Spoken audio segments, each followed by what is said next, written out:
ஒரு 1 week back மாண்புமிகு நிதி அமைச்சர் பேசும்போது ஒரு 3 டிபார்ட்மெண்ட்லேருந்து ரிவ்யூ பண்ணி அந்த ஃபைல்ஸ்லாம் என் டேபிளில் இருக்குன்னு சொன்னார். அது ஏதோ போகிற போக்கில் அவர் சொல்லலை, உண்மையிலேயே என் டேபிளில் இருக்கு.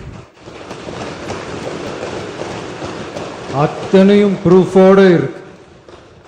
ஓப்பன் பண்ண வச்சிடாதீங்க. எப்போ ஓப்பன் பண்ணணுமோ அப்போ கரெக்டாக எல்லாமே ஓப்பன் ஆகும். இந்த 3 துறைகள் மட்டும் கிடையாது, கிட்டத்தட்ட 20 துறைகளில் ஊழல் நடந்திருக்கு. அவர் 3 மட்டும் நினச்சிட்டு இருக்காரு. 20 துறைகளுக்கு மேலே ஊழல்னா சாதாரண ஊழல் கிடையாது. தமிழக முதலமைச்சர் சட்டசபையில் என்கிட்ட இந்த ஊழல் பட்டியல் இதெல்லாம் என் டேபிள் இருக்கு, நடவடிக்கை எடுக்க வச்சிடாதீங்க அப்படின்னு சொல்றாரு. அவர் நடவடிக்கை எடுப்பாங்க அப்படின்னா மக்கள் ஒரு மாற்றத்தை கொண்டு வந்திருக்காங்க. அவர் இந்த மாதிரி பேசுற நடவடிக்கை இளைஞர் மத்தியிலையும் இந்த ஓட்டு போட்டவங்க மத்தியிலையும் அதிருப்தி ஏற்படுத்திருக்கு. நீங்க எப்படி பாக்குறீங்க? நடவடிக்கை எடுக்கணும்னு எல்லாரும் விரும்புறாங்க, அதை வச்சு அவர் வேற ஏதோ ஒரு அவங்கள பார்கெயின் பண்ற மாதிரி ஒரு இது இருக்கு. இல்லை, அதாவது இந்த கடந்த 5 ஆண்டு காலம் திமுக செய்த ஊழல் இது வரைக்கும் தமிழ்நாட்டு வரலாற்றில் இப்படி ஒரு ஊழல் எந்த கட்சியும் செஞ்சது கிடையாது.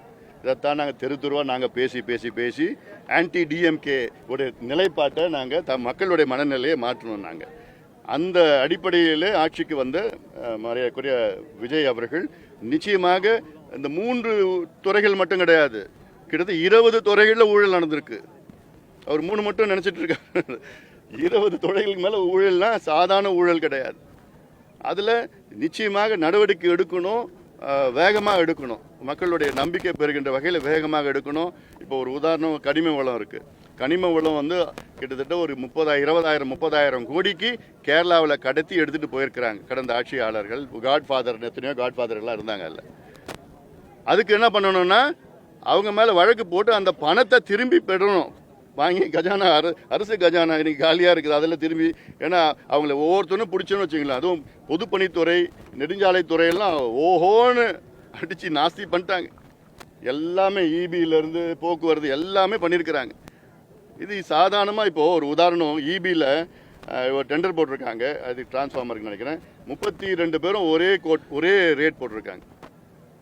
எப்படி 32 பேரும் ஒரே ரேட்டு போட முடியும்? ஒரே ரேட்னா ஒரே ரேட்டு. அப்போ இப்படிலாம் எத்தனையோ ஊழல் நடந்திருக்கு. இதெல்லாம் சாதாரணமாக எடுத்துட்டா முடிஞ்சு போச்சு. அதனால் இதை செய்யணும். எதுக்கு 3 மாதம் ஆயிடுச்சு, 100 நாள் ஆயிடுச்சு, என்ன தாமதம்? அதுக்காக தான் மக்கள் உங்களை தேர்வு செஞ்சுருக்கிறாங்க. நேர்மையான ஆட்சி வேணும்னு தானே தேர்வு செஞ்சுருக்காங்க. நேர்மையான ஆட்சினா நீங்கள் மட்டும் மேல் மட்டத்தில் ஊழல் இல்லாதது, அது நேர்மை, அது ஒரு பக்கம். ஆனால் கடந்த காலத்தில் ஊழல் செஞ்சவங்க, தப்பு செஞ்சவங்க, அவங்கள நீங்கள் you have to bring them to books.